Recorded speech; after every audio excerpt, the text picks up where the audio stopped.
Capítulo 27. As bênçãos da alegria. Quando o ser humano deixa de cumprir com os deveres que lhe dizem respeito e que são os instrumentos suficientes para o seu crescimento espiritual, é sempre dominado pela tristeza que deflui da culpa, do arrependimento, do tempo mal baratado na ilusão. A insaciável busca do prazer termina por perturbar-lhe o discernimento, anestesiando-lhe a razão que se obnubila, levando-o à solidão e à depressão. De igual maneira, quando se comporta estribando no egoísmo, sempre preocupado com os seus interesses, mantendo distância emocional e física da solidariedade. A ingratidão é-lhe característica definidora do caráter relapso. Por ignorar todas as bênçãos de que se faz devedor em relação à vida e a todos os valores que lhe assinalam a existência,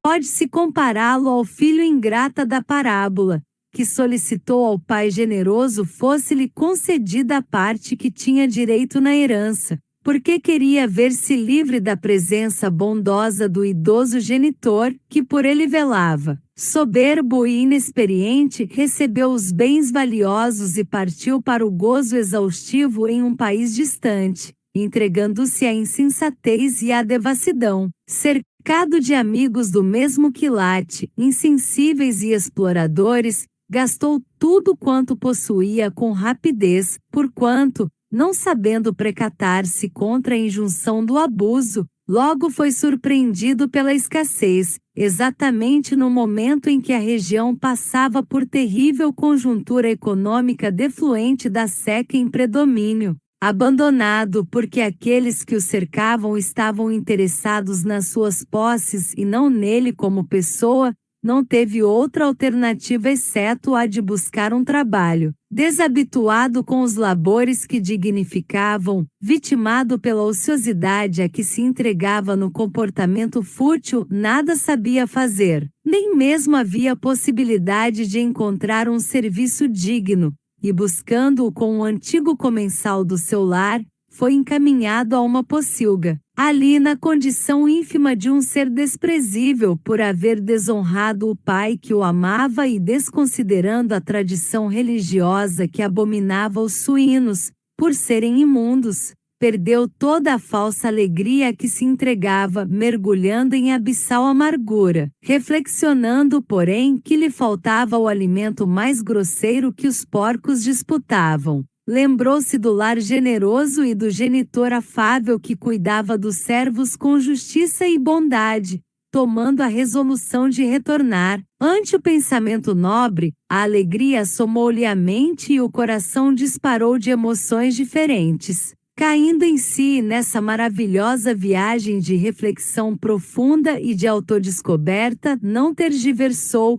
e empreendeu a marcha de retorno ao lar. Do anterior jovem risonho e bem vestido, estuante de saúde e de presunção, restava-lhe pouco, porém enriquecido de humildade e de esperança renovou-se e viajou de retorno ao lar formoso. Ao vê-lo à distância, o pai devotado, que sempre o esperara, pois que sabia da sua volta inevitável, correu-lhe ao encontro. Abraço com alegria e tomou as providências para que lhe fosse restituída a dignidade que abandonara. Sequer lhe permitiu nenhuma justificativa. Não o tendo impedido de ir-se, sofrendo em silêncio a ingratidão do jovem, nada lhe disse em reproche pelo seu retorno, porque a alegria do reencontro estava acima de quaisquer outros sentimentos de censura ou cobrança. O amor nada exige e sempre se irradia em bênçãos de alegria. A mensagem de Jesus é toda feita de alegria. Ele pode ser chamado como o desbravador do país dos júbilos, oferecendo largamente os tesouros do amor de Deus aos tristonhos viandantes na terra. Francisco de Assis, ao segui-lo, passou a ser cognominado como Irmão Alegria, cancioneiro de Deus. Isto porque o Evangelho, que é a boa nova de alegria do reino, é toda uma formulação poética de felicidade, ensinando a maneira segura de vencer-se o abismo da ignorância, saindo-se da treva para a luz, em contínua renovação interior sob as bênçãos da alegria.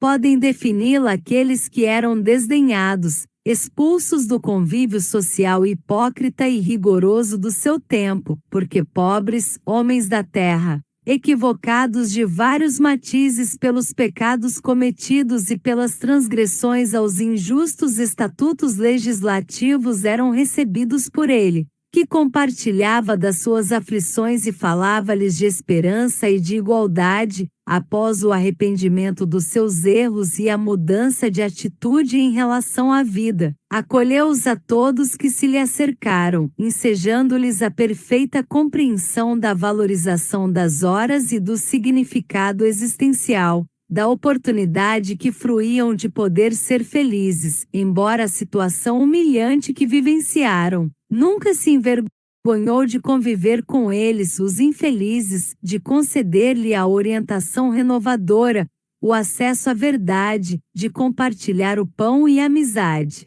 produzindo uma incomum revolução dos costumes vigentes, atitudes essa que lhe exigiu a doação da vida no madeiro infamante da cruz que dignificou. Jesus é o exemplo mais elevado que se conhece do amor e da alegria de viver, tendo conseguido desmistificar o Deus dos exércitos, apresentando-o como Pai todo amor e misericórdia, que se jubila quando um excluído se renova e reabilita-se, estando perdido e sendo encontrado pela sua ternura. Esse Pai, a que ele se refere em toda a sua mensagem, é o mais extraordinário exemplo de progenitura de que se tem notícia. Jamais censura ou pune, nunca exige ou atormenta, concedendo sempre a oportunidade de refazimento àquele que se compromete com as divinas leis, esperando compassivamente a sua identificação com a verdade. Seja qual for a situação em que encontre a ovelha desgarrada ou a dracma perdida, ao serem encontradas, proporcionam júbilo incomum e abrem espaço para uma festa de largo porte, porque estão novamente onde devem permanecer. O seu perdão é feito de reconciliação e de afetividade, ensejando o crescimento moral do réprobo que o deixou de lado, quando ainda iludido pelas paixões dissolventes optou pela ilusão em detrimento da responsabilidade e do dever. Jamais se enfastia e sempre espera com incomum generosidade, porque o seu é o amor incondicional perfeito. Quando se compreende o ensinamento do Mestre a respeito desse sublime amor, a alegria toma conta do coração e o ser humano todo exulta, modificando as estruturas do seu pensamento e da sua conduta.